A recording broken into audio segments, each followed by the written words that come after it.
Hi, this is Andy McFadden. I'm about to release a new version of SourceGen and figured I'd do a short and probably very boring video about what it's like to disassemble something. So the subject for today is a game called Space Eggs from 1981. It's a fairly straightforward shooter, bright, colorful animations, got this nice little screen transition, what they call attract mode, where it kind of gives a demo of things flying around. I should point out, in the interest of full disclosure, that I have actually already fully disassembled this game. So if it seems like I know exactly where I'm going and what I'm doing, that's, all illusion. But it should hopefully make this go a little bit more smoothly, since you won't have to sit here and watch me fumble around all day. Okay, so we open this up and it's a whole bunch of junk. 100% data, 0% code. That's clearly not right. First thing we need to do is set a correct source address. So as soon as we do that, okay, we're up to 0.7% code, so we're, improving. This is the start. I always stick a entry label on that. Let's go take a look at this guy. So this is the start. He is calling this monMove function. monMove is going to copy bytes from A1 to A4 until A1 equals A2. So it's your basic monitor memory move routine. I find this A1, A2 stuff sort of hard to read, so I like to put in things with labels that actually make sense. So source is going to be 3C. That's your A1. You've got the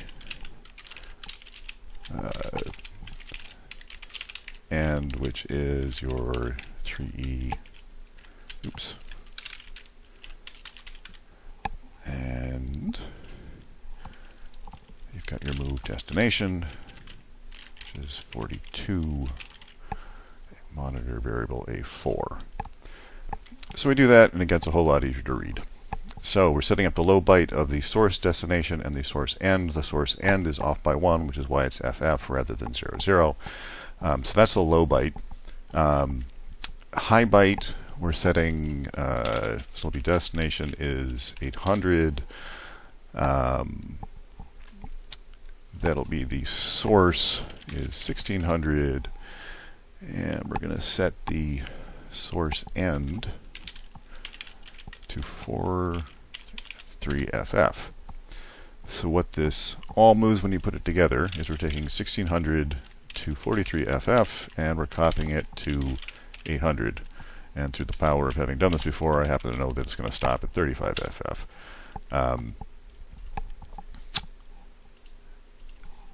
So next, and we'll go back and we'll actually deal with this in a second, but let's figure out these moves first. So here the end becomes 4EFF. Destination is going to be 4100. We don't modify the source, but the source carried over from last time, which means the source is wherever it ended. Since the end was 43FF, source is now 4400. So this is going to move 4400 to 4EFF to 4100. And again, I happen to know that it actually ends at 4BFF. And we're going to do one more. We're going to set we're incrementing the high byte of the source, so that makes the source 5000 because it went to 4F00. So increment it once, it's 5000. And the end is going to be 5FFFF. And the dest is 9000. Okay, so what that means is it's 5000 to 5FFF is going to 9000 to 9FFF. We're going to save our project. Ooh, I don't want to overwrite my existing one. Oops.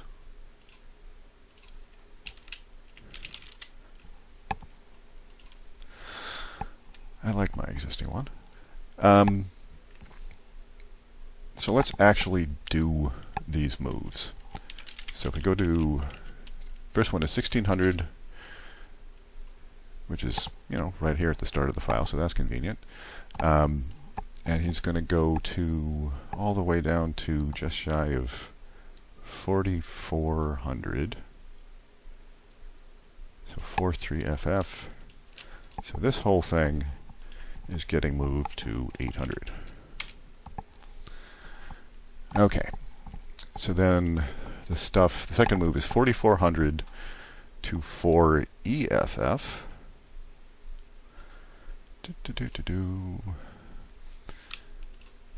Which is here. And that is going to a nearby 4100. And then finally we have 5000. We got split up, so I'm going to hit Control D to undo the fill. So normally it takes big piles of zeros and groups them together, but if you turn off your data scan, it doesn't do that anymore. So let's see. So 5000 through 5. Where'd it go? Lost it. 5000 to 5 FFFF.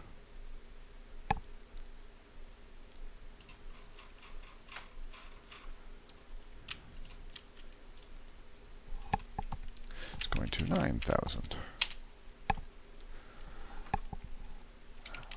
Alrighty. So let's get back to where we were. Okay, so that takes care of the moves. Now we're storing zeros in B0, so that's interesting. I don't really know what that is yet, so we'll just call it thing. Give it a width of 4. Alright, so that takes care of that. Now we are setting up, looks like a pointer with A000 in it. And we're going to do some storing and some incrementing up to C0. Alright, so let's create a local variable for this guy. He's going to be 2 bytes wide. Oops, I missed. Wanted to do that on 0, not 1.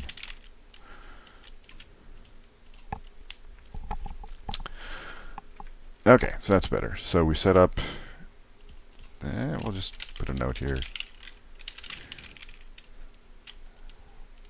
To be FFF. Who knows why. Okay. Then we start doing some weird things. This is the input buffer, so we're storing a couple of values there. Who knows why. Probably leftover copy protection.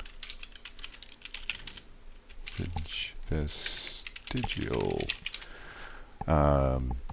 Here we're just turning on the high-res screen. So graphics on, high-res mode, not mixed, page 1. Storing something out here in 37F4. Since SourceGen didn't auto-label it, you know this is actually outside of the file bound, so this is just a random location. It happens to be somewhere on the first high-res page. Doesn't really do much good for anybody there. And then we're storing some stuff on the text page, which also doesn't make a lot of sense. Best guess is that the idea is if somebody managed to hit reset and not reboot, it would scroll the screen up a line, and anything that's stored at 400 would get lost. And as soon as you start typing, anything stored at 200 would get lost. So this, might be related to the copy protection, but who knows.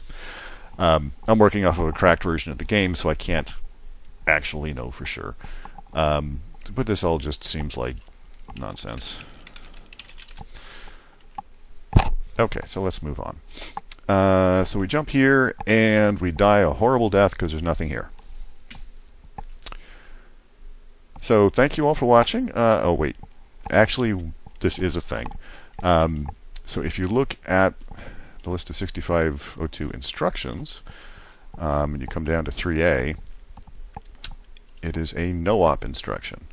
But it's in italics because it is part of the kind of undocumented set, the part that's not really officially there, but is there.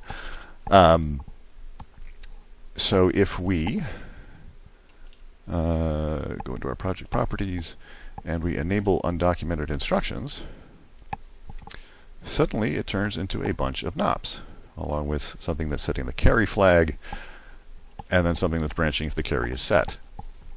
And of course, the rest of this stuff gets ignored because SourceGen realizes that the carry is always set at this point, and so this branch is always taken. So we're just going to call this funky, because it's funky. And let's go check out what this does. This does a jump. All right, so start 2, 3, starting something. All right, so he's going to jump to 4,800. All right, so we're back into doing stuff. We'll tell him start 3. So the first thing we do is we take this thing that we went out of our way to zero out, and we carefully preserve it on the stack. And then we're going to, I'll call him loop. We're going to wipe out all of 0 page. Top to bottom, 100%, not keeping anything, which is a pretty strong indicator that we're not going to be calling any AppleSoft or really monitor routines either. Which is pretty standard. And after we finish zeroing it out, we restore thing. So that's cool. And then we got this funky stretch down here. And he's using not just those 3 A's. If we switch to 6502, you can actually see that it's decrementing and incrementing and pulling, and it's going to mess up the stack, but we don't really have anything on the stack. We're just jumping our way through initialization, so maybe we just don't worry about that. By the way, that's me doing redo undo, so I just undid the CPU change. And by the way, if you see me click on something when I'm clicking on the JSR, it actually takes me to the target address. So if I double click on this, it takes me to 4860. If I use the back arrow, it takes me back where I was. Now, I use the button on the side of my mouse a lot, so double click here and then side button here takes me back.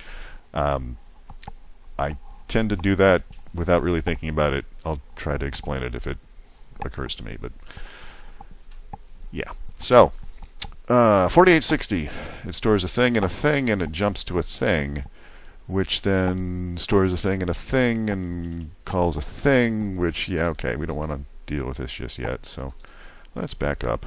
Oops, too far. So let's just call this fancy thing.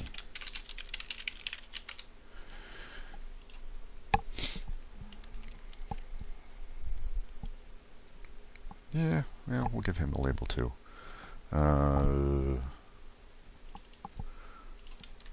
Also fancy thing. And I'm putting question marks on it because I'm not sure what it is. The question mark is just a note, to myself that, okay, there's something going on here, and maybe you should look at it later. What's this? Okay, so we're setting up some values, and we are pulling some stuff out of here, some pointers. All right, so let's see what's over here. So, if you spend a lot of time working with Apple II high-res graphics, you will immediately know what this is. This is a high-res graphics base address table. There's one entry for each of the 192 lines on the screen. It starts 2000, 2400, 2800 because the high-res screen has this funky interleaved thing going on. So we know what this is, and we know it's 192 lines, which in hex is C0. So 800 through 8B F should all be one thing. So we'll just do densely packed bytes on that. And we should see, yep, 0, and there's the 80s, and there should be like, yeah, 28s and A8s and so on. So this is the second half here. So C0 through, yeah, until whatever that next thing is. And we'll densely pack byte him.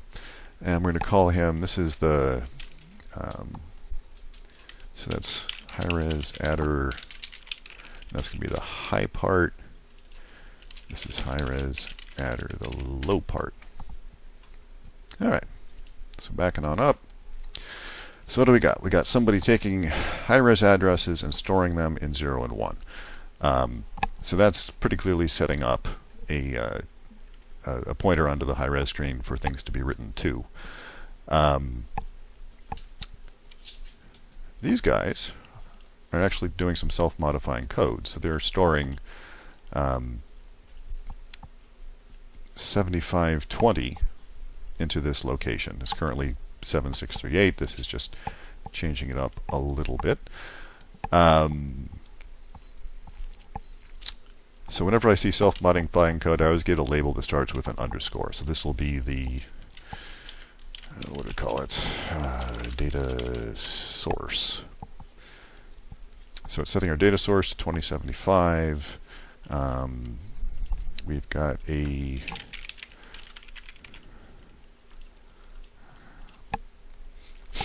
pointer at address 0.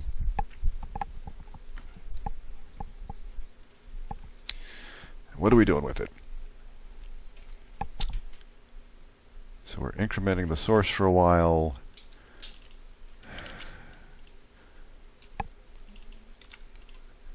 So it looks like we are copying 40 bytes, which is the full width of the high-res screen.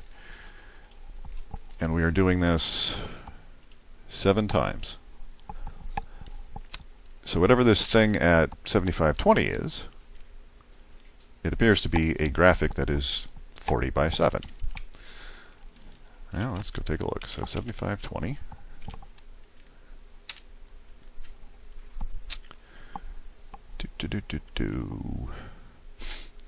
So we think this is some sort of graphic. So let's see. If we treat it as a high-res bitmap, we think the width is 40 bytes. We think the height is 7. Ah! Looky there. That is the score banner that sits at the top of the screen. So that's sort of convenient. All right, so we'll call this score banner. Okay, and we know that this is 280 bytes because it's 40 by 7.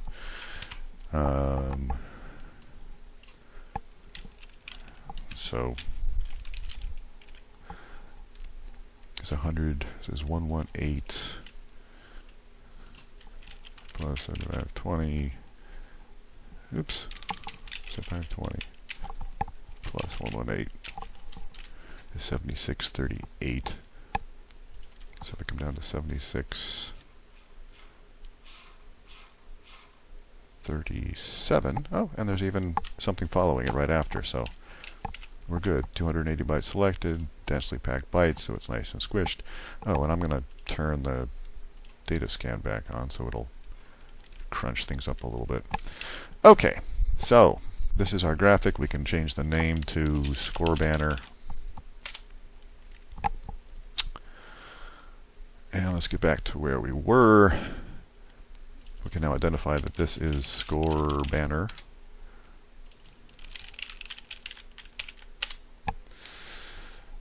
So we grab the score banner, we do it, blah, blah, blah, blah, blah. It looks good, so let's call this draw score banner.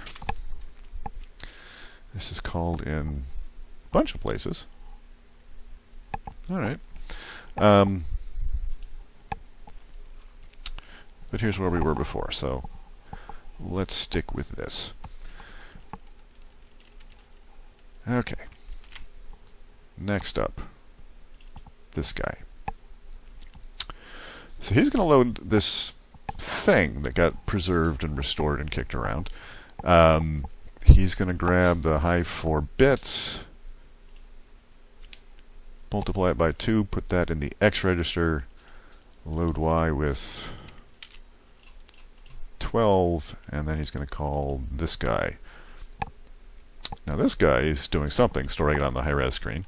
We can make this a little more obvious. Actually,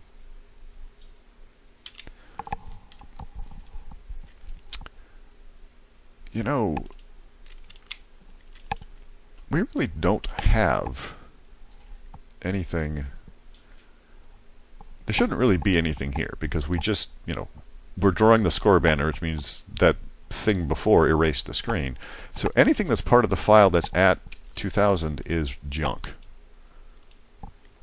Right now we're at 17.5% code, 82.5% data, but anything between 2000 and 4000 is going to be just useless. So let's just take this and mark it as junk. All right, so that's 5632.